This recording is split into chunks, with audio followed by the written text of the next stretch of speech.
Ini bukan cerita dengan angka-angka kering pada laporan keuangan. Ini adalah kisah pengkhianatan dengan hantu kekuasaan di balik tirai beludru Wall Street, dan bagaimana sebuah kerajaan berusia 158 tahun dikorbankan di altar tatanan dunia baru. Pada tanggal 15 September 2008, bahkan sebelum matahari terbit di atas menara kaca New York, sebuah bom atom finansial diledakkan. Lehman Brothers bangkrut. Monster ini jatuh dengan aset 639 miliar dolar. Namun di dalam mayat yang membusuk itu terdapat hutang yang sangat besar sebesar 613 miliar dolar. Rasio leverage adalah 31:1. Apakah Anda mengerti maksudnya? Artinya, mereka bertaruh jika pasar hanya berfluktuasi 3%, seluruh modal ekuitasnya akan menguap. Ini bukan bisnis, ini adalah bunuh diri kolektif yang disengaja. Namun hati-hati, jangan percaya dengan penjelasan muluk-muluk para ekonom di televisi. Runtuhnya Lehman Brothers bukanlah suatu kebetulan. Ini adalah keruntuhan yang terkendali. Ini adalah sinyal bagi elit keuangan untuk memulai kampanye, pencukuran bulu domba, sebuah proses menghancurkan kelas menengah untuk merebut seluruh sumber daya manusia. Selamat datang di pertempuran makro sesungguhnya, di mana akan ada kebenaran yang masyarakat tidak ingin Anda ketahui. Setiap kerajaan keuangan dimulai dengan sebuah batu bata kecil. Lehman bersaudara, Henry, Emanuel dan Meyer imigran Yahudi dari Jerman, memulai karir mereka di Alabama pada tahun 1840-an. Mereka tidak memulai dengan mata uang kripto atau obligasi sampah, mereka memulai dengan kapas. Kapas adalah benda asli. Anda dapat menyentuhnya, menenunnya menjadi kemeja, dan menjualnya untuk mendapatkan uang. Namun Lehman bersaudara segera menyadari kenyataan pahit. Orang yang membuat suatu produk tidak pernah sekaya orang yang mengontrol arus kas produk tersebut. Setelah Perang Saudara Amerika, ketika wilayah selatan hancur, keluarga Lehman tidak menyelamatkan orang, mereka menyelamatkan hutang.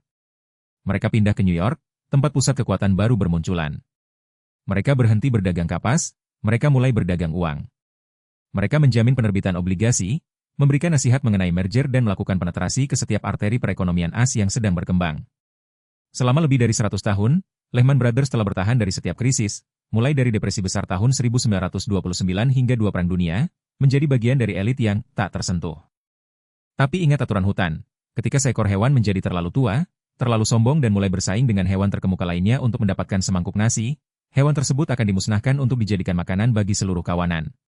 Binatang hutan yang disebut keserakahan memasuki tahun 1990-an ketika Dick Fuld muncul, seorang pria yang dikenal sebagai gorila Wall Street dengan mata berapi-api dan gaya manajemen berbasis tinju. Di bawah kepemimpinan Dick Fuld, Lehman Brothers bukan lagi bank investasi tradisional namun berubah menjadi mesin penghisap utang raksasa, menyedot semua risiko di pasar dengan imbalan keuntungan virtual. Dick Fuld membawa Lehman Brothers ke dalam permainan jahat, Supreme Mortgage. Let's expose its nature. Yang pertama adalah menipu orang miskin. Bank meyakinkan orang-orang yang tidak memiliki pekerjaan, tidak memiliki pendapatan, dan tidak memiliki aset, objek ninja, tanpa pendapatan, tanpa pekerjaan, tanpa aset, untuk meminjam uang guna membeli rumah dengan suku bunga yang sangat rendah dalam 2 tahun pertama. Kedua, ini adalah sihir sampah. Lehman membeli kembali utang-utang sampah ini, mencampurkannya dengan beberapa utang lancar, dan kemudian menggunakan perusahaan pemeringkat kredit yang korup untuk memberi label AAA yang sama amannya dengan obligasi pemerintah. Akhirnya, mereka menjual kumpulan utang ini secara gila-gilaan kepada dana pensiun, pemerintah kota di Eropa, dan investor individu di seluruh dunia.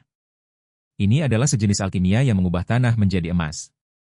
Namun pada akhirnya lumpur tetaplah lumpur.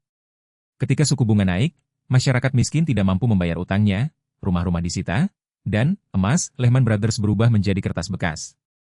Namun alih-alih berhenti, mereka malah menjadi lebih gila lagi ketika mereka meningkatkan leverage ke tingkat yang tidak terbayangkan.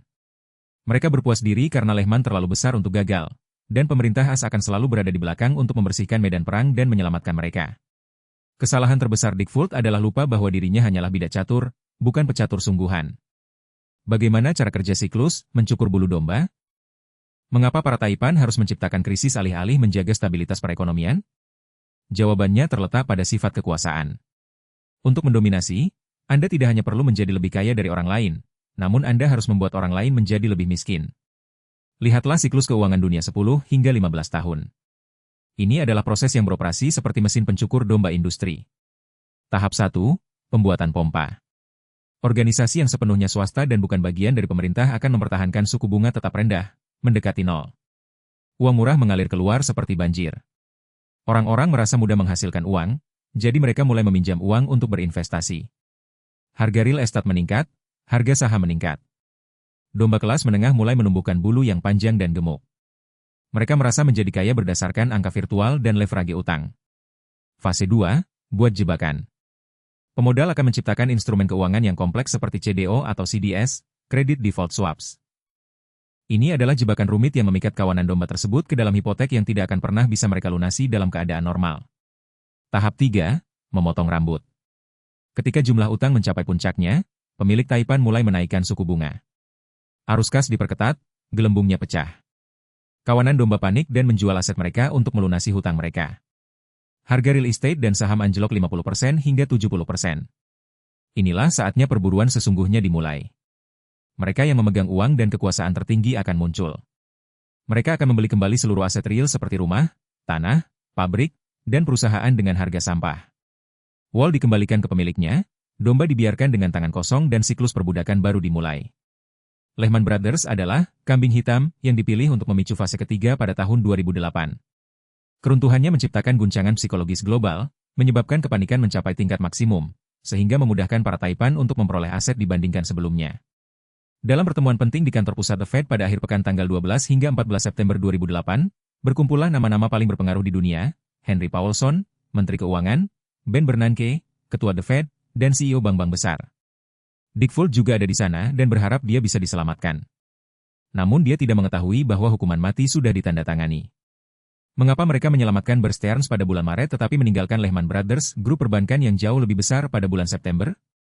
Mengapa Henry Paulson, mantan CEO Goldman Sachs, dengan tegas menolak menyelamatkan Lehman? Kebenaran yang nyata adalah bahwa Lehman Brothers adalah orang luar yang mencoba memakan terlalu banyak kue dari keluarga lama. Selain itu, para Taipan memerlukan ledakan besar untuk memaksa Kongres meloloskan paket penyelamatan senilai 700 miliar dolar. Mereka membutuhkan kepanikan yang luar biasa untuk melegalkan penggunaan uang pembayar pajak untuk menyelamatkan bank-bank terkemuka, mereka sendiri seperti Goldman Sachs atau Morgan Stanley. Lehman Brothers tidak bangkrut oleh pasar, melainkan dibunuh oleh saudara-saudaranya yang senasib. Itulah kekejaman para elit, mereka rela mengorbankan seorang satria demi melindungi raja dan ratu serta mengambil alih seluruh papan catur. Setelah badai, siapa pemenang sebenarnya? Pada hari yang menentukan tanggal 15 September, dunia jatuh ke dalam kegelapan. 10 miliar dolar menguap, 25,000 karyawan Lehman kehilangan pekerjaan, jutaan orang Amerika diusir dari rumah mereka, dan angka bunuh diri meroket. Tapi lihatlah pemenangnya. Barclays dan Nomura membeli divisi Lehman yang paling menguntungkan dengan harga yang sangat murah. Goldman Sachs dan JP Morgan menerima miliaran dolar dana talangan pemerintah, menyingkirkan pesaing jahat, dan mencatat rekor keuntungan setahun kemudian. Para Taipan Real Estate mengambil jutaan rumah yang diambil alih dengan harga hanya 30% hingga 40% dari nilai sebenarnya dan mengubahnya menjadi properti sewaan jangka panjang, mengubah Amerika dari negara pemilik rumah menjadi negara penyewa. Itulah sifat keuangan modern, pergerakan aset dalam jumlah besar dari bawah ke atas. Krisis tidak membuat uang hilang, ia hanya membuat uang berpindah dari kantong Anda ke kantong mereka. Runtuhnya Lehman Brothers bukan sekadar peristiwa ekonomi. Ini merupakan langkah maju yang penting untuk membangun sistem pengendalian global berbasis utang. Pemodal memahami bahwa jika Anda meminjamkan uang kepada seseorang, Anda memilikinya. Jika Anda meminjamkan uang ke suatu negara, Anda memiliki negara tersebut. Sejak insiden Lehman Brothers, utang publik di seluruh dunia melonjak hingga ke tingkat yang tak terbayangkan. Pemerintah terpaksa meminjam dari bank sentral untuk menyelamatkan perekonomian, dan ini berarti setiap anak yang lahir mempunyai hutang yang sangat besar kepada para Taipan. Kita tidak lagi hidup dalam feodalisme tuan tanah, namun dalam feodalisme tuan hutang. Mereka mengendalikan pendidikan sehingga Anda tidak pernah memahami keuangan. Mereka mengontrol media sehingga Anda selalu takut dan percaya bahwa krisis adalah bencana alam yang tidak bisa dihindari. Mereka mengendalikan politik untuk memastikan bahwa siapapun yang memenangkan pemilu, ban akan selalu menjadi prioritas utama. Jangan berpikir tahun 2008 sudah berlalu selamanya. Lihatlah ke belakang, lihat kembali tahun 2024, 2025, dan 2026. Tanda-tanda siklus, pencukuran bulu domba, yang baru semakin nyata dibandingkan sebelumnya. Utang publik global berada pada titik tertinggi sepanjang masa. Inflasi telah dilepaskan untuk mengikis daya beli tabungan. Suku bunga didorong untuk bersiap menghadapi kehancuran real estate dan saham baru. Mata uang digital bank sentral, CBDC, juga sedang dipersiapkan untuk menggantikan uang tunai, memungkinkan mereka mengontrol setiap sen yang Anda belanjakan. Naskah Lehman Brothers sedang ditulis ulang namun dalam skala yang lebih besar, lebih canggih dan lebih dahsyat. Kali ini, yang dimaksud bukan hanya satu bank saja, melainkan keseluruhan sistem moneter modern. Lehman Brothers adalah lagu tragis tentang runtuhnya keangkuhan. Ini adalah bukti kuat bahwa dalam permainan keuangan, tidak ada yang bertahan selamanya dan tidak ada seorang pun yang aman jika mereka tidak memahami dengan jelas aturan permainannya. Inti dari keuangan adalah perjuangan untuk bertahan hidup. Jika Anda tidak memahami siklus pencukuran bulu domba, Anda akan menjadi domba berikutnya di meja penyembelihan. Jangan percaya dengan angka merah dan hijau di layar. Berinvestasilah dalam pengetahuan, miliki aset nyata, dan yang paling penting, jauhkan pikiran Anda dari matriks ketakutan yang disebarkan oleh para taipan. Runtuhnya Lehman Brothers adalah sebuah pengingat. Ketika para raksasa bertarung, rumput liar akan hancur. Namun jika Anda memahami aliran airnya, Anda bisa menaiki ombak tersebut alih-alih tenggelam karenanya.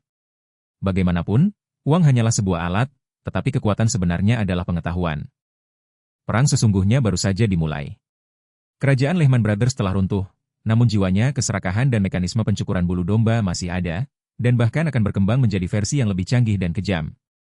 Kita berada di awal tahun 2026. Jika Anda jeli, Anda akan mendengar traktor berbunyi klik di tengah kegelapan bank sentral dan lembaga keuangan kelas atas.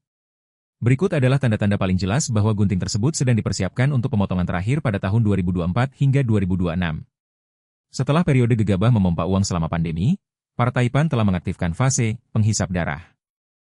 Mempertahankan suku bunga pada level tinggi sepanjang 2024 hingga 2025 merupakan sebuah pencekikan yang disengaja. Tanda-tandanya, usaha kecil dan menengah sudah kehabisan tenaga, model bisnis lama mulai kesulitan, dan arus kas masih mengalir ke korporasi besar. Permainan usaha kecil semakin sulit. Intinya adalah ketika suku bunga berbalik, entitas-entitas lemah akan kolaps dan korporasi-korporasi raksasa akan mengambil alih pabrik-pabrik dan perusahaan-perusahaan dengan harga murah. Ini adalah proses sentralisasi modal. Uang tidak hilang, ia hanya mengalir dari kantong jutaan orang ke kantong segelintir orang. Inflasi bukanlah suatu kebetulan, ini adalah pajak yang tidak perlu melalui Kongres. Tandanya sederhana, gaji Anda naik 5% tapi harga barang naik 20%. Intinya, kaum plutokrat menggunakan inflasi untuk mengikis nilai utang mereka sendiri dan pada saat yang sama menghancurkan tabungan kelas menengah. Saat Anda memegang uang tunai, Anda kehilangan uang setiap hari. Beginilah cara mereka memaksa kawanan domba meninggalkan posisi amannya dan terjerumus ke dalam spekulasi berisiko, di mana mereka rela memasang jebakan utang. Utang publik global telah mencapai tingkat yang tidak terjangkau. Tahun 2026 diperkirakan menjadi tahun terjadinya letusan gunung berapi tersebut. Tanda-tandanya adalah melemahnya dolar AS dan pecahnya perang ekonomi dan geopolitik di mana-mana. Ketika utangnya terlalu besar, para taipan akan memicu krisis komprehensif untuk membersihkan papan catur, mengulanginya seperti The Great Reset. Dalam krisis tersebut, aset kertas seperti saham rongsokan dan obligasi akan berubah menjadi sampah nyata, dan hanya mereka yang memiliki kekuasaan dan aset nyata yang dapat bertahan. Jika Anda tidak ingin dicukur, Anda harus berhenti menjadi domba. Belajar berpikir seperti seorang pemburu atau setidaknya orang luar. Singkirkan matriks kertas, pegang aset nyata. Para taipan seperti Anda menyimpan aset pada nomor digital seperti rekening bank, aplikasi saham, kripto. Ketika sistem mogok, angka-angka itu tidak berharga. Ubah sebagian aset Anda menjadi bentuk fisik nyata yang memiliki nilai intrinsik seperti emas, perak, tanah, yang dapat menghasilkan arus kas, dan energi. Emas telah menjadi pemenang dalam setiap krisis selama 5.000 tahun terakhir, dan krisis ini tidak terkecuali. Kurangi leverage, potong rantai utang. Utang adalah gunting yang paling dekat dengan leher Anda. Dalam siklus geser, debiturlah yang pertama meninggal. Segera lunasi utang konsumen berbunga tinggi. Jangan mencoba membeli rumah atau mobil dengan leverage yang terlalu besar selama periode yang tidak menentu ini. Jagalah agar diri Anda tetap fleksibel. Mereka yang memegang uang tunai atau alat likuid lainnya saat ini adalah rajanya, karena bisa membeli kembali harta orang lain dengan harga murah. Berinvestasi dalam keterampilan bertahan hidup. Dalam skenario terburuk ketika sistem keuangan membeku, satu-satunya hal yang dapat membantu Anda menukarkan makanan adalah keterampilan dan kesehatan. Temukan pekerjaan jangka panjang dan hasilkan uang darinya. Jangan tergila-gila berinvestasi atau menggunakan leverage jika Anda tidak benar-benar ahli dalam hal itu. Pelajari cara menciptakan nilai nyata seperti manufaktur, perbaikan, pertanian berkelanjutan. Profesi apapun boleh, asalkan profesi tersebut praktis. Bangun komunitas kecil yang terdiri dari orang-orang terpercaya untuk saling mendukung. Para taipan menggunakan taktik, memecah belah dan memerintah. Kesatuan umat yang telah bangkit akan menjadi satu-satunya senjata yang tidak bisa mereka hancurkan. Periode 2024 hingga 2026 bukan untuk para pemimpi. Inilah saatnya pisau diasah, bukan untuk menghancurkan umat manusia namun untuk membangun tatanan perbudakan baru yang lebih canggih. Anda mempunyai dua pilihan, terus percaya pada janji-janji palsu di TV tentang pemulihan ekonomi, namun Anda akan tersingkir ketika badai datang, atau terimalah kebenaran yang sebenarnya, praktikan keberanian, dan persiapkan sekoci yang kokoh untuk diri Anda sendiri. Pertarungan Lehman Brothers tahun 2008 hanyalah sebuah ujian. Pertempuran tahun 2026 adalah ujian sesungguhnya. Apakah Anda siap untuk melindungi kedaulatan keuangan Anda?